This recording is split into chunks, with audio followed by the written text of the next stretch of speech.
Shalom Bapak Ibu Guru dan staf IPK Gloria yang saya kasihi dan juga saudara-saudara yang sedang menyaksikan video renungan singkat ini. Kita akan kembali melanjutkan perenungan kita akan kitab Ayub saudara, dan kali ini kita akan melanjutkan untuk membaca kitab Ayub pasal yang kedua, ayat yang pertama sampai yang ketiga. Demikian bunyi firman Tuhan. Pada suatu hari datanglah anak-anak Allah menghadap Tuhan, dan di antara mereka datang juga iblis untuk menghadap Tuhan. Maka bertanyalah Tuhan kepada iblis, "Dari mana engkau?" Lalu jawab iblis kepada Tuhan, "Dari perjalanan mengelilingi dan menjelajah bumi." Firman Tuhan kepada iblis, "Apakah engkau memperhatikan hamba-Ku Ayub? Sebab tiada seorang pun di bumi seperti dia yang demikian saleh dan jujur, yang takut akan Allah dan menjauhi kejahatan. Ia tetap tekun dalam kesalehannya meskipun engkau telah membujuk aku melawan dia untuk mencelakakannya tanpa alasan." Saudara-saudara, kita akan memikirkan tentang satu tema, yaitu Allah itu baik. God is good. All the time. Sepanjang waktu, Allah itu baik. Dalam segala waktu, Allah itu baik. Apa artinya, saudara? Saudara, saya ingin memulai dengan sebuah analogi, saudara. Bagaimana, saudara, kita itu bisa mengatakan kalau seseorang itu adalah orang yang baik? Nah, mungkin yang pertama, saudara, kita bisa mengatakan dia itu baik. Karena dia itu pernah memberikan sesuatu yang baik atau bantuan yang menguntungkan kita. Nah, kita langsung berkata, wah, kamu orang yang baik. Tapi apakah cuma karena itu? Yang kedua, saudara, kita bisa berkata orang itu baik, bukan semata-mata kita mendapatkan pemberian atau bantuan dari dia, tapi karena ada satu relasi antara dia dengan kita. Relasi yang berjalan mungkin sampai bertahun-tahun, begitu dekat. Relasi yang telah melewati waktu, baik itu waktu yang menyenangkan atau waktu yang buruk, yang membuat kita kemudian ketika dalam relasi itu makin lama, kita makin melihat dan berani berkata, dia adalah orang yang memang baik. Bukan karena dia pernah membantu, bukan semata-mata karena dia pernah memberi atau memberikan pertolongan kepada saya. Tapi karena saya punya relasi dengan dia. Saudara, ini yang pertama yang saya ingin membawa kita untuk melihat Allah itu baik. Karena ada relasi antara kita dengan dia. Relasi antara kita dengan Allah yang baik. Saudara, kitab Ayub menunjukkan kepada kita, di pasal yang kedua ini, bahwa Allah itu adalah Allah yang berkuasa. Dan Allah yang sebenarnya tidak pernah punya maksud jahat bagi kita umatnya. Allah yang baik. Allah yang tidak pernah punya maksud jahat kepada kita. Walaupun dia bisa mengizinkan kesulitan menimpa kehidupan kita. Nah, saudara, itu yang Allah katakan kepada iblis. Iblis, engkau telah mencoba membujuk aku untuk mencelakakan Ayub tanpa alasan. Tapi Tuhan menunjukkan kepada iblis dan kepada Ayub nantinya bahwa dia tidak mengizinkan kesulitan itu tanpa alasan, saudara. Dia bukan seperti iblis yang ingin menyulitkan Ayub, bermain-main dengan kesulitan dalam hidup Ayub karena tanpa alasan. Tapi Tuhan ketika mengizinkan itu, Tuhan bukannya punya maksud jahat dalam hidup Ayub. Tuhan bukan tanpa alasan seperti itu. Saudara, maka ketika kita memikirkan situasi kita saat ini, kita sadar dan kita meyakini itu, saudara. Bahwa ketika kita dalam situasi seperti ini, situasi yang tidak baik, situasi yang tidak sebenarnya tidak kita inginkan, dan yang sulit sekali buat kita saat ini, saudara. Saudara, kita meyakini bahwa Allah tidak sedang bermain-main dengan kondisi kita. Allah bukanlah Allah yang sedang merancang-rancang, sengaja merancang-rancang seperti ini bagi kita. Bukan, Allah bukan Allah yang seperti itu, saudara. Dia nggak pernah punya maksud jahat dalam hidup kita. Atau kita merasa di situasi seperti ini, Allah adalah Allah yang kurang berkuasa untuk mencegah atau mengatasi situasi ini. Tidak, saudara. Allah adalah Allah yang tetap berkuasa. Walau dalam situasi seperti ini, Allah tidak sedang bermain-main dengan kehidupan kita. Nah, mungkin analogi yang bisa membantu kita, saudara, adalah analogi seperti ini. Saudara, Allah mengizinkan kita dalam situasi seperti ini bukan karena dia punya motivasi ingin ngetes kita, saudara. Saudara, Anda pernah ingin ngetes orang lain nggak? Ngetes pacar Anda, ngetes murid Anda, atau ngetes apapun dalam hidup Anda. Nah, kalau kita itu pernah ingin ngetes seseorang, saudara, biasanya motivasinya itu nggak terlalu baik, saudara.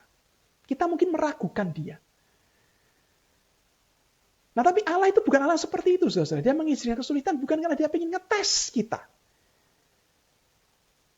Tetapi dia itu seperti orang tua di awal tahun ajaran yang biasa kita temui, saudara. Orang tua yang datang membawa anaknya yang masih kecil, yang masih playgroup. Yang kemudian menyerahkan dan melepaskan anak itu kepada kita, guru-gurunya. Walaupun anaknya itu sedang meronta-ronta dan nggak mau dilepaskan. Tapi orang tua itu seperti melepaskannya. Walaupun anaknya harus melewati situasi yang sulit pada waktu itu bagi mereka. Dan supaya kita menangkap mereka, memegangnya, menggendongnya, dan masuk ke kelas untuk belajar tanpa ditemani orang tua. Setelah kita tahu orang tua melakukan itu bukan tanpa alasan. Bukan karena ingin ngetes anaknya. Tapi orang tua melakukan itu karena orang tua tahu ada motivasi yang baik bagi anak-anaknya. Cuma anak-anaknya yang belum paham, saudara. Anak-anaknya merasa orang tuanya nggak baik karena mereka mengalami kesulitan. Mereka mengalami ketidakamanan.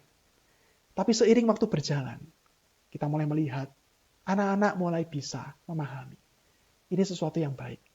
Walaupun di tengah-tengah keterbatasan mereka sebagai anak kecil. Nah, setelah ini analogi yang kedua yang kiranya bisa lebih menjelaskan. Apa maksudnya Allah itu baik? Walaupun dia bisa mengizinkan kesulitan itu datang dalam hidup Ayub dan juga dalam kehidupan kita. Seperti saat ini. Setelah maka ketika kita berkata God is good, Allah itu baik all the time, sepanjang waktu. Maka saudara kita melihat bahwa kebaikan Tuhan sebenarnya tidak bisa diukur hanya dengan situasi kehidupan yang baik. Atau hanya karena kita mendapatkan apa yang kita inginkan dari Tuhan. Allah yang baik bukan Allah yang diukur dengan situasi yang baik. Atau karena kita mendapatkan apa yang kita inginkan dari Tuhan. Apalagi saudara kita melihat Kristus. Yang dapat dikatakan sebagai bukti yang tidak terbantahkan. Bahwa Allah itu baik, sungguh-sungguh baik. Dan tidak bisa diragukan lagi kebaikannya untuk kita. Kristus yang bergumul. Kristus yang menjalani jalan penderitaan. Kristus yang mati di salib. Kristus yang bangkit untuk kita. Untuk apa, saudara? Untuk Anda dan saya. Bahkan ketika kita tidak memahami ini, Kristus sudah mati dan bangkit untuk kita. Bahkan ketika kita masih berdosa, saudara, Kristus sudah mati dan bangkit untuk kita. Ini bukti yang tak terbantahkan. Allah itu Allah yang baik. Yang gak bisa diukur hanya dengan situasi yang baik atau keinginan kita yang dipenuhi oleh Dia. Oleh berkat-berkat yang baik yang kita rasakan. Gak bisa diukur oleh itu, saudara. Ketika kita melihat Kristus, kita tahu Allah itu baik. Dan biarlah saudara kita boleh menjalani kehidupan kita saat ini. Di dalam relasi dengan Dia yang baik itu. Dan kita boleh melihat kebaikan-kebaikannya yang Dia boleh nyatakan kepada kita. God is good all the time. Karena itu saudara, mari saya mengajak kita untuk berdoa kepada Tuhan. Mari kita berdoa. Bapa kami yang di surga, kebaikan-Mu sudah Kau nyatakan kepada kami di dalam Kristus yang sudah mati dan bangkit untuk kami. Bahkan ketika kami masih berdosa ya Tuhan. Maka Tuhan ajar kami tidak meragukan kebaikan-Mu. Memang ya Tuhan ketika kami ada dalam kesulitan, kami bisa meragukan kebaikan-Mu Tuhan. Mungkin karena kami jatuh ketika membanding-bandingkan hidup kami dengan orang lain. Kami merasa orang lain lebih untung dari kami.